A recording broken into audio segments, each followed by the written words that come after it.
Selamat datang, para pencari kebijaksanaan dan penjelajah misteri alam semesta, di kanal tempat tabir antara dunia kita dan alam gaib sedikit terbuka. Pada hari ini, 6 Oktober, kita melangkah ke dalam selubung waktu yang menyimpan energi kuno, bisikan leluhur, dan peringatan tersembunyi. Ini bukan sekadar tanggal di kalender. Ini adalah sebuah portal, sebuah titik persimpangan di mana jejak para pertapa suci bertemu dengan kepekaan naluri manusia. Jangan anggap remeh energi yang mengalir hari ini. Ada hal-hal yang tidak boleh Anda abaikan, dan ada kekuatan yang harus Anda hormati.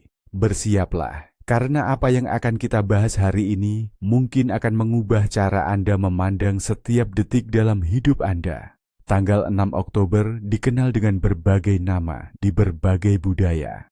Secara global, hari ini diperingati sebagai hari wafatnya beberapa tokoh suci. Di Indonesia, meskipun tidak ada perayaan besar yang universal, energi hari ini tetap terhubung dengan siklus alam dan kepercayaan rakyat yang mendalam, terutama bagi mereka yang masih memegang teguh primbon atau tradisi spiritual lokal. Hari ini adalah hari di mana kita diajak untuk melihat ke dalam, mengintrospeksi diri, dan mendengarkan bisikan takdir yang seringkali terabaikan dalam hiruk-pikuk kehidupan modern. Ini adalah hari di mana koneksi kita dengan alam, dengan roh leluhur, dan dengan Sang Pencipta bisa terasa lebih intens. Dalam konteks keagamaan, 6 Oktober diperingati oleh Gereja Katolik sebagai Hari Santo Bruno. Santo Bruno adalah seorang biarawan dan pendiri Ordo Carthusian, sebuah tarekat monastik yang dikenal karena keheningan, doa, dan kehidupan pertapaannya yang ketat. Kematiannya pada tahun 1101 Masehi menandai awal sebuah warisan spiritual yang menginspirasi banyak orang untuk mencari Tuhan dalam kesunyian dan kesederhanaan. Umat yang beriman seringkali memohon kepada Santo Bruno untuk mendapatkan kekuatan dalam mengatasi godaan, untuk bimbingan spiritual, untuk ketenangan pikiran, dan untuk kesabaran dalam menghadapi cobaan hidup. Ia adalah pelindung bagi mereka yang mencari keheningan, para pelajar, dan mereka yang sedang menghadapi kesulitan mental. Meskipun Santo Bruno adalah figur Kristen, akar spiritualitasnya, pencarian akan kebeningan jiwa, disiplin diri, dan koneksi mendalam dengan yang ilahi, memiliki resonansi universal yang bisa ditemukan dalam tradisi spiritual pra-Kristen di banyak budaya, termasuk di Nusantara. Di Indonesia, gagasan tentang tapa brata atau meditasi sunyi untuk mencapai pencerahan sudah ada jauh sebelum agama-agama samawi datang, menunjukkan adanya keselarasan dalam pencarian makna hidup. Mari kita menyelami kisah seorang pertapa agung, Santo Bruno, yang hidupnya sendiri adalah sebuah legenda inspiratif. Bruno lahir di Köln, Jerman, sekitar tahun 1030. Sejak muda, ia menunjukkan kecerdasan dan kesalehan yang luar biasa. Ia menempuh pendidikan di Reims, Prancis, yang pada masanya adalah salah satu pusat intelektual terkemuka di Eropa. Setelah menyelesaikan studinya, Bruno menjadi seorang kanon dan guru yang sangat dihormati di Katedral Reims. Ia dikenal sebagai seorang teolog ulung, seorang filsuf, dan seorang administrator yang cakap. Namun, di balik semua pencapaian duniawinya, hati Bruno merasakan panggilan yang lebih dalam, sebuah kerinduan untuk sepenuhnya menyerahkan diri kepada Tuhan dalam kesunyian dan doa. Titik balik dalam hidupnya terjadi ketika ia menyaksikan praktik korupsi dan simoni yang merajalela di antara para pemimpin gereja pada masanya. Hatinya terluka melihat bagaimana kekayaan dan kekuasaan merusak kemurnian spiritual. Bruno mencoba mereformasi sistem dari dalam, namun usahanya kerap kali menemui jalan buntu. Kekecewaan ini memperkuat keyakinannya bahwa ia harus mencari jalan lain, jalan yang lebih murni dan radikal. Ia merasa dipanggil untuk meninggalkan gemerlap dunia dan mencari kebenaran dalam isolasi, jauh dari godaan dan intrik manusia. Pada tahun 1084, setelah berkonsultasi dengan Uskup Hugh dari Grenoble, Bruno bersama 6 temannya melakukan perjalanan ke pegunungan Dauphiné yang terpencil. di tenggara Prancis. Di sana, di sebuah lembah terpencil yang sunyi, dikelilingi oleh hutan lebat dan puncak-puncak gunung yang menjulang, mereka mendirikan sebuah komunitas kecil. Ini adalah awal mula Ordo Carthusian. Mereka membangun gubuk-gubuk kayu sederhana dan sebuah kapel kecil. Hidup mereka sangatlah keras. Mereka menghabiskan sebagian besar waktu dalam doa pribadi, meditasi, dan studi kitab suci. Makanan mereka sederhana, pakaian mereka kasar, dan mereka berbicara sangat jarang, mempertahankan keheningan yang mendalam sebagai jalan menuju Tuhan. Kisah-kisah tentang kesalehan dan kebijaksanaan Bruno menyebar dengan cepat. Bahkan Paus Urbanus II, yang pernah menjadi muridnya, memanggil Bruno ke Roma untuk membantunya dalam reformasi gereja. Bruno dengan rendah hati memenuhi panggilan itu. Namun ia tidak pernah melupakan kerinduannya akan kesunyian dan kehidupan pertapa. Setelah beberapa tahun melayani Paus, ia diizinkan untuk kembali ke keheningan. Ia mendirikan biara Carthusian kedua di La Torre, Calabria, Italia, tempat ia menghabiskan sisa hidupnya dalam doa dan kontemplasi. Pada 6 Oktober 1901, Santo Bruno menghembuskan napas terakhirnya, meninggalkan warisan spiritual yang abadi, sebuah jalan menuju kesucian melalui keheningan dan penyerahan diri total kepada kehendak ilahi. Kisah hidupnya adalah pengingat bahwa kekayaan sejati bukanlah pada apa yang kita kumpulkan, melainkan pada kedalaman jiwa yang kita temukan dalam keheningan. Sotioan dan Toku. Pada hari yang penuh energi ini, alam semesta juga berbicara melalui tanda-tanda takdir. Mengetahui dan memahami tanda-tanda ini dapat membimbing kita melewati hari dengan lebih bijaksana. Narasi rakyat dan tanda-tanda takdir Pava. A. Pertanda cuaca dan panen. 1. Jika pagi hari berkabut tebal.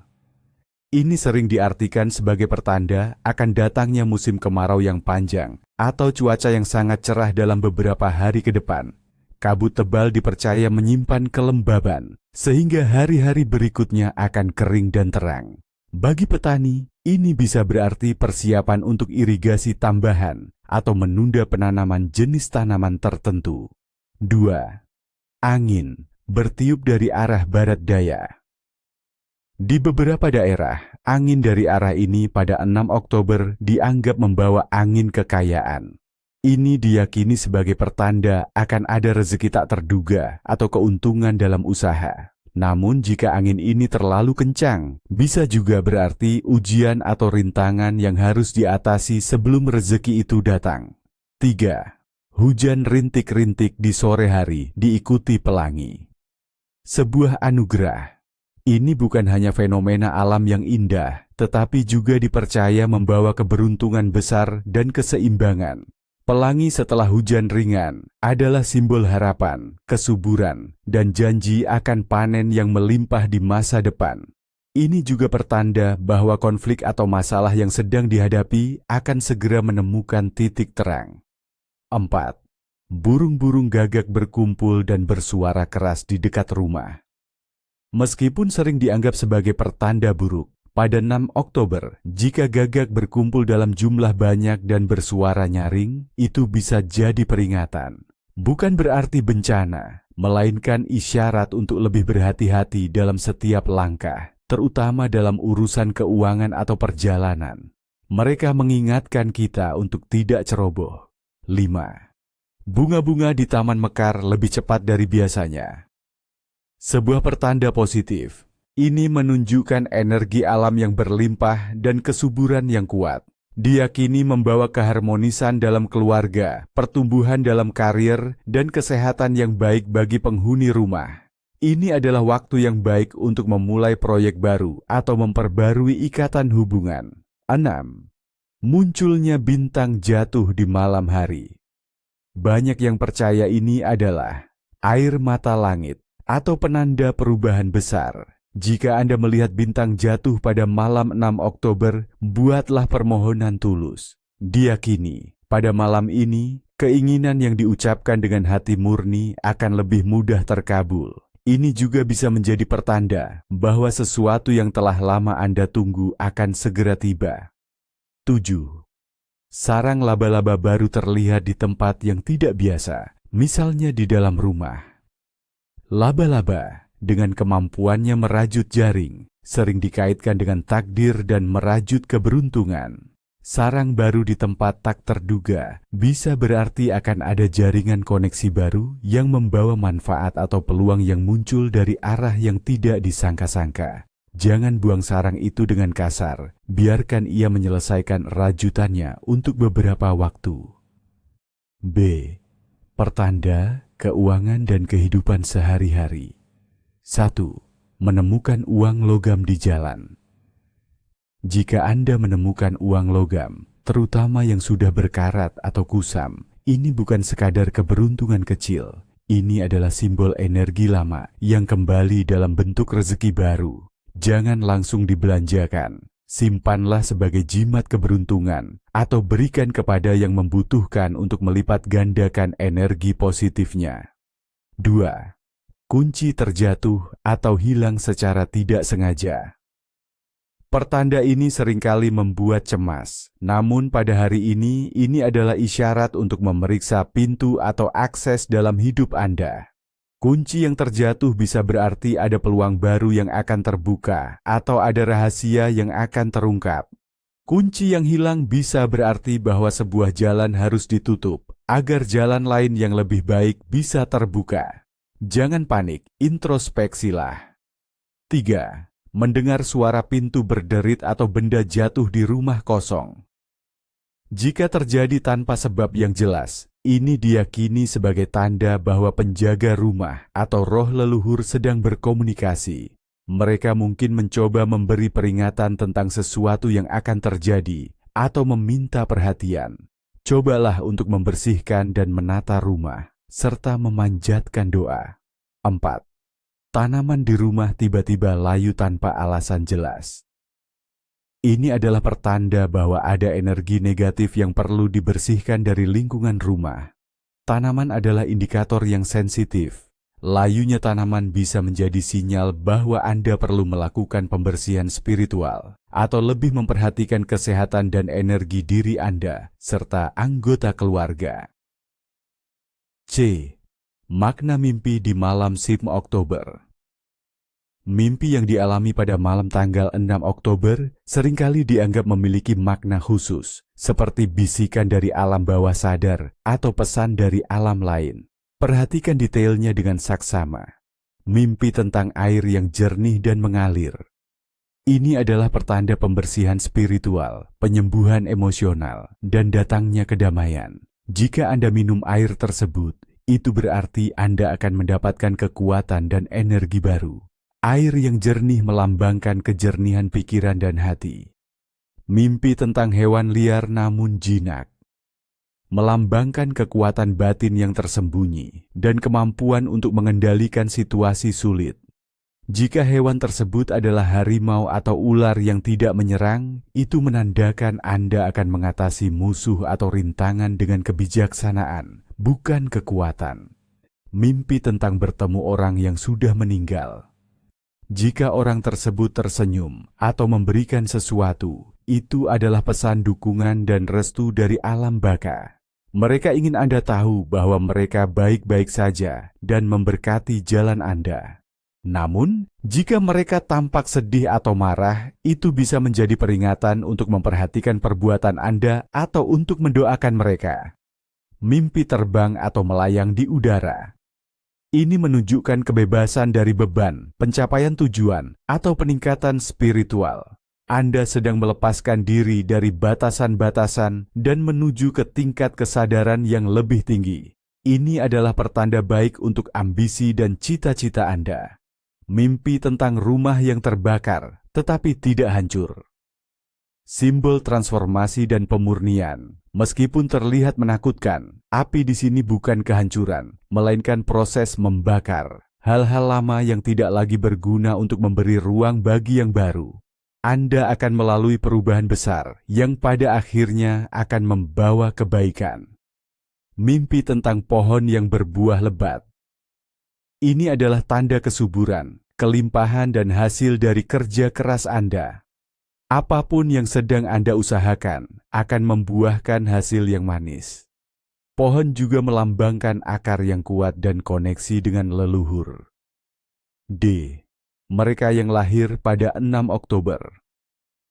Orang-orang yang lahir pada tanggal 6 Oktober di bawah pengaruh zodiak Libra seringkali diberkahi dengan perpaduan karakter yang unik. Mereka adalah individu yang memiliki rasa keadilan yang kuat, berempati, dan memiliki pesona alami yang membuat mereka mudah diterima di lingkungan sosial.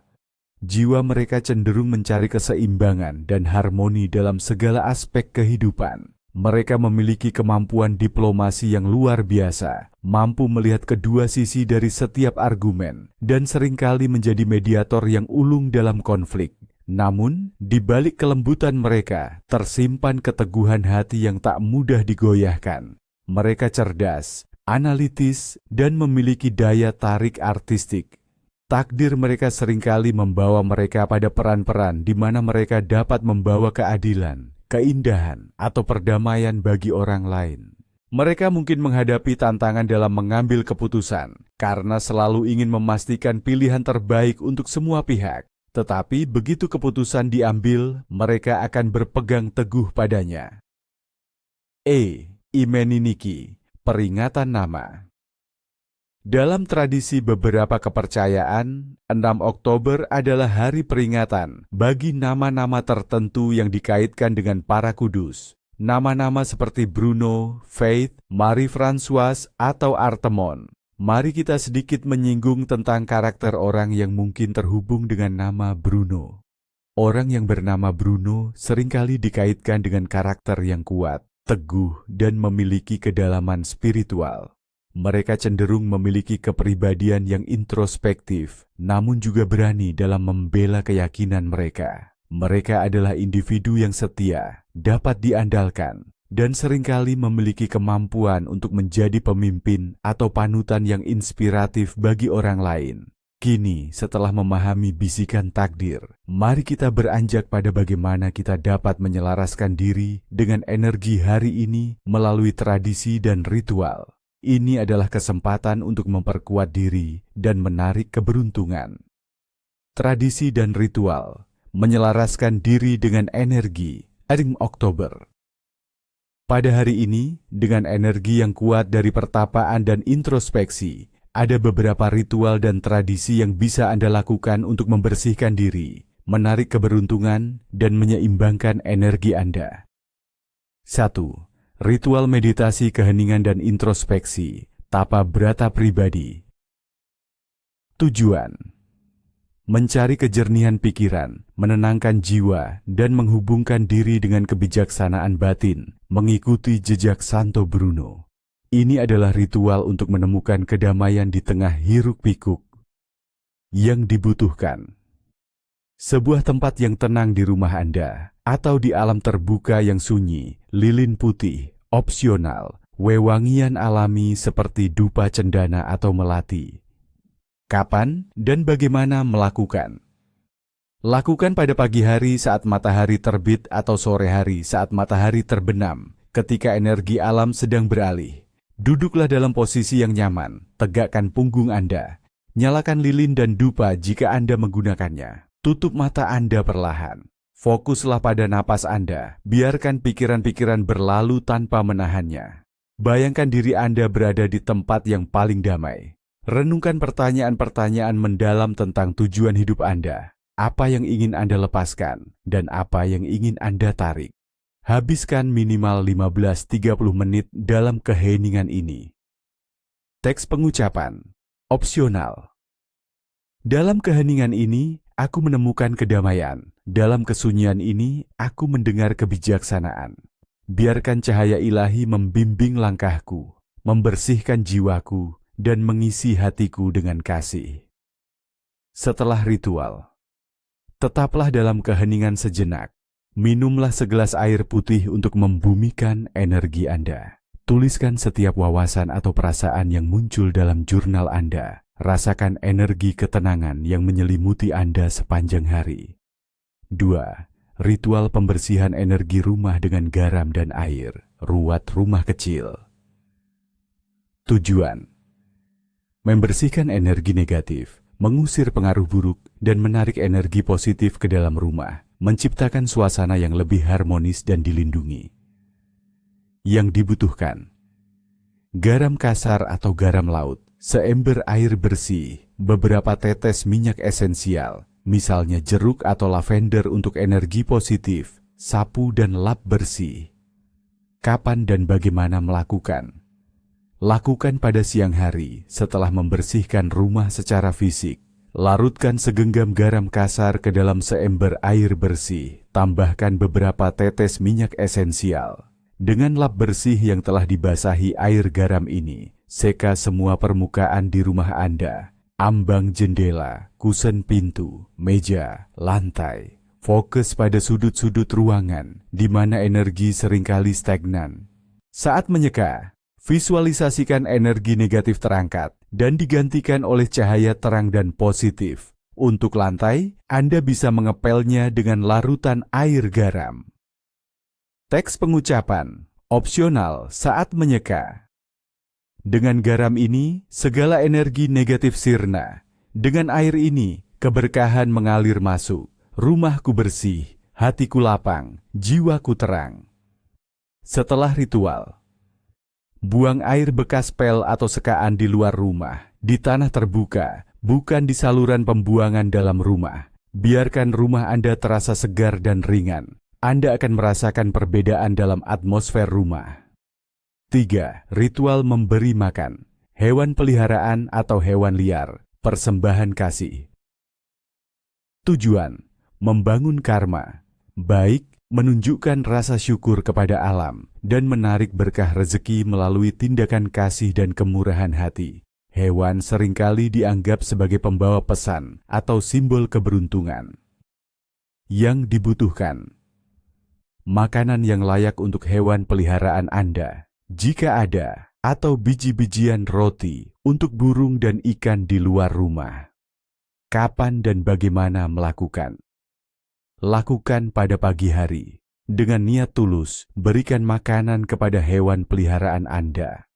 Jika tidak memiliki hewan peliharaan, letakkan biji-bijian atau potongan roti di tempat yang biasa didatangi burung, atau berikan makanan ikan di sungai kolam terdekat. Saat melakukannya, rasakan koneksi dengan alam dan makhluk hidup lainnya. Teks pengucapan opsional saat memberi makan. Alam semesta, aku berbagi berkah-Mu. Semoga rezeki ini melimpah bagi semua makhluk, dan kebaikan kembali kepadaku berlipat ganda. Setelah ritual, rasakan kedamaian dan kepuasan batin. Perhatikan bagaimana hewan-hewan merespons. Respons positif, mereka sering dianggap sebagai tanda bahwa ritual Anda diterima. 4. Tradisi kuliner, makanan sederhana dan bersyukur. Pada 6 Oktober, sesuai dengan semangat kesederhanaan dan pertapaan Santo Bruno, tradisi kuliner cenderung berfokus pada makanan yang sederhana, bersahaja, dan penuh makna. Bukan tentang kemewahan, tetapi tentang kualitas dan rasa syukur. Bubur kacang hijau atau kolak. Makanan seperti bubur kacang hijau atau kolak, dengan ubi, pisang, dan santan, seringkali disajikan. Makanan ini melambangkan kesederhanaan, kehangatan, dan energi yang memberi kekuatan. Kacang hijau sendiri melambangkan pertumbuhan dan kehidupan baru. Santan dan gula merah melambangkan manisnya kehidupan setelah melalui proses. Ini adalah makanan yang menghangatkan jiwa dan tubuh, mengingatkan kita akan kebaikan yang dasar namun esensial. Nasi uduk atau nasi kuning dengan lauk sederhana.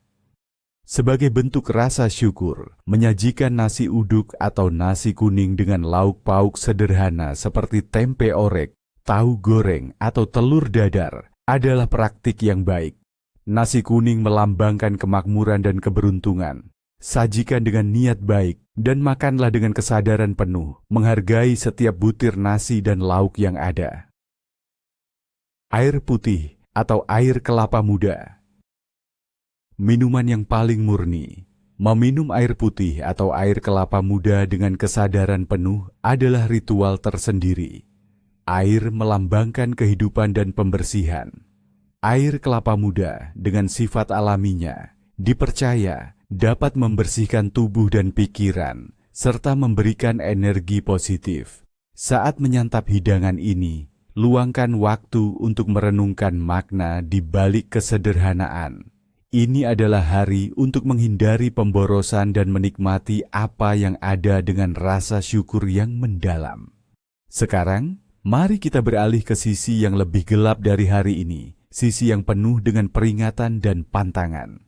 Seperti setiap hari yang memiliki berkah, ada pula hal-hal yang harus dihindari agar kita tidak mengundang nasib buruk atau mengganggu keseimbangan energi alam. Jangan coba-coba melanggar larangan ini, karena konsekuensinya bisa sangat tidak terduga. Larangan keras pada 6 Oktober, jangan coba-coba melanggar. Pada 6 Oktober, energi alam semesta sangat sensitif terhadap tindakan dan niat kita. Melanggar pantangan-pantangan ini bukan hanya sekadar takhayul, melainkan bisa mengundang ketidakseimbangan yang berdampak pada keberuntungan, kesehatan, dan keharmonisan hidup Anda. Dengarkan baik-baik dan jangan coba-coba menantang takdir. 1. Melontarkan kata-kata kasar atau makian. Mengapa dilarang? Pada hari ini, vibrasi kata-kata memiliki kekuatan yang sangat besar, terutama yang bernada negatif. Alam semesta mendengar dan mencatat setiap ucapan. Kata-kata kasar bisa mengundang energi negatif kembali kepada Anda, memicu konflik dan merusak hubungan. Jiwa pertapa suci Santo Bruno menekankan keheningan dan kebaikan hati, yang berarti menjaga lisan adalah hal utama. Konsekuensi.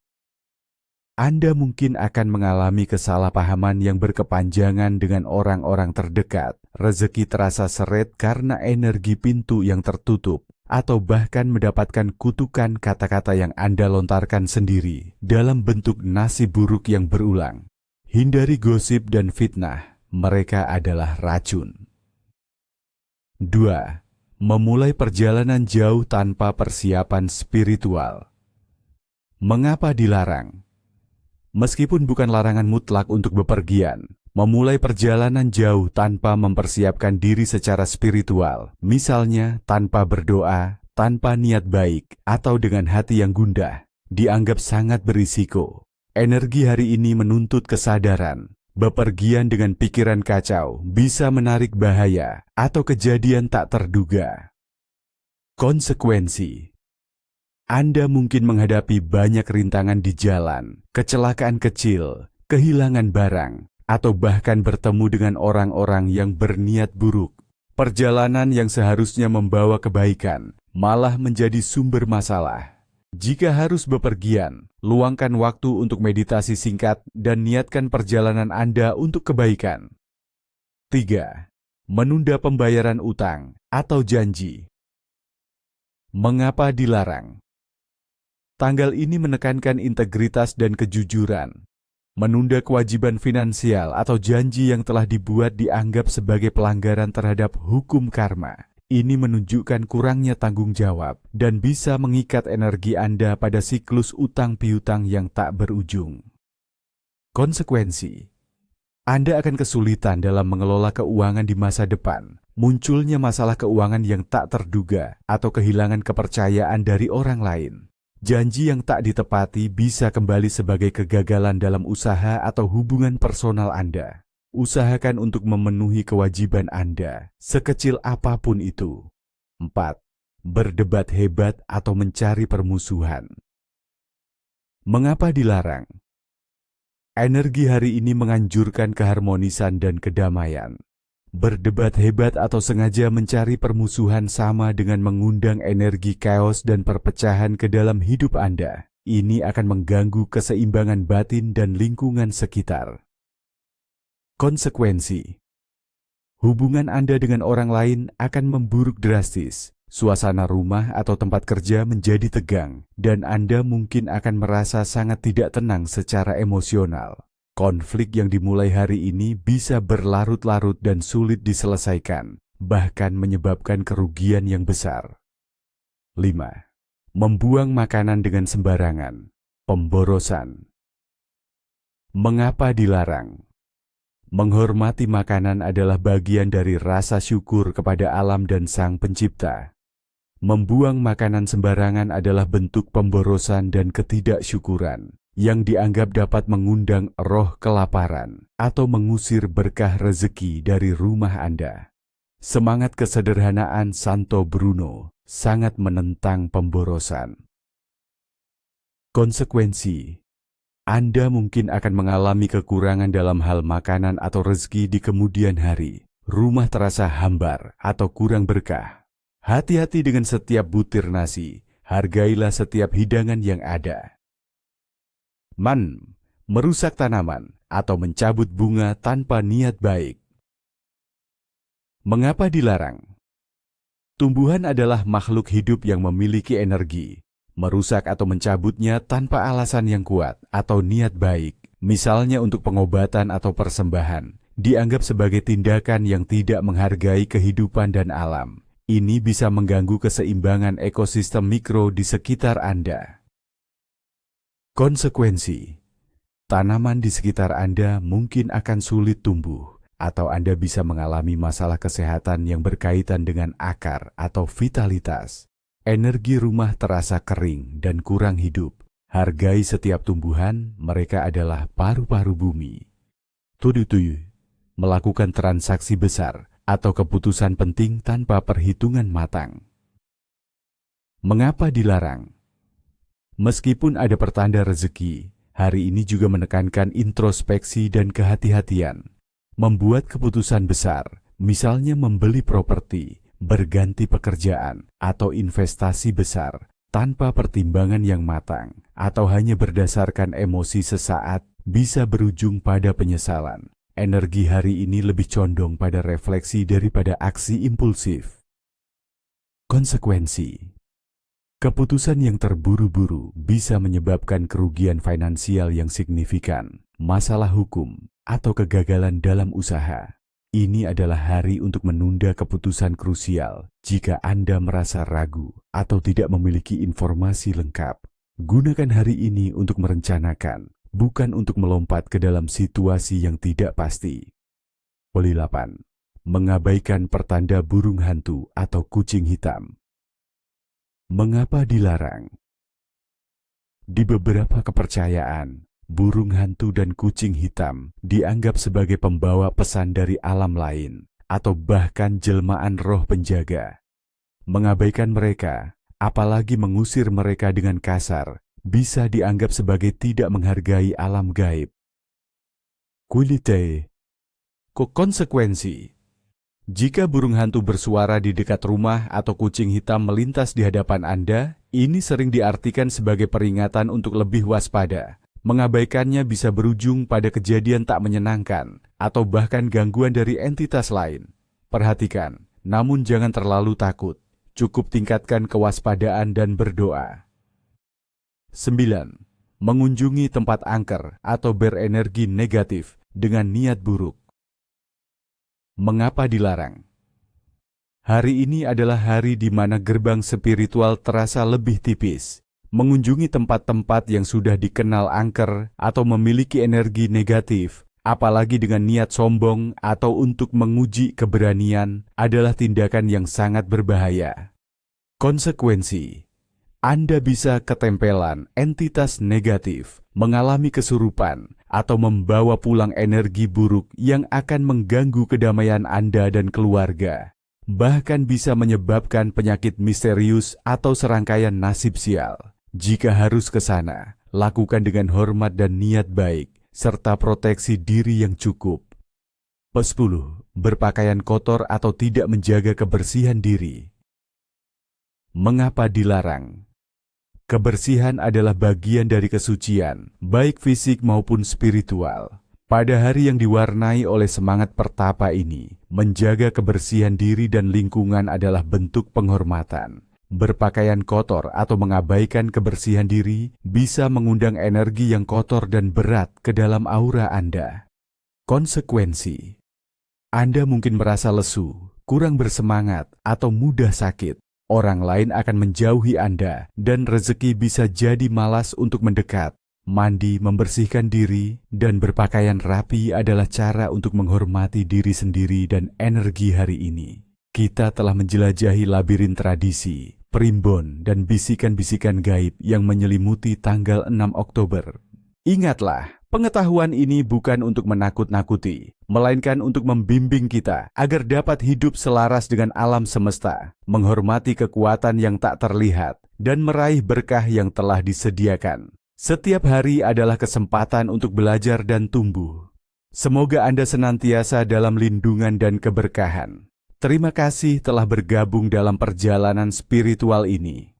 Sampai jumpa di episode berikutnya, tempat kita akan kembali mengungkap rahasia-rahasia lain yang tersembunyi di balik tirai waktu. Tetaplah bijak, tetaplah waspada, dan jangan pernah berhenti bertanya.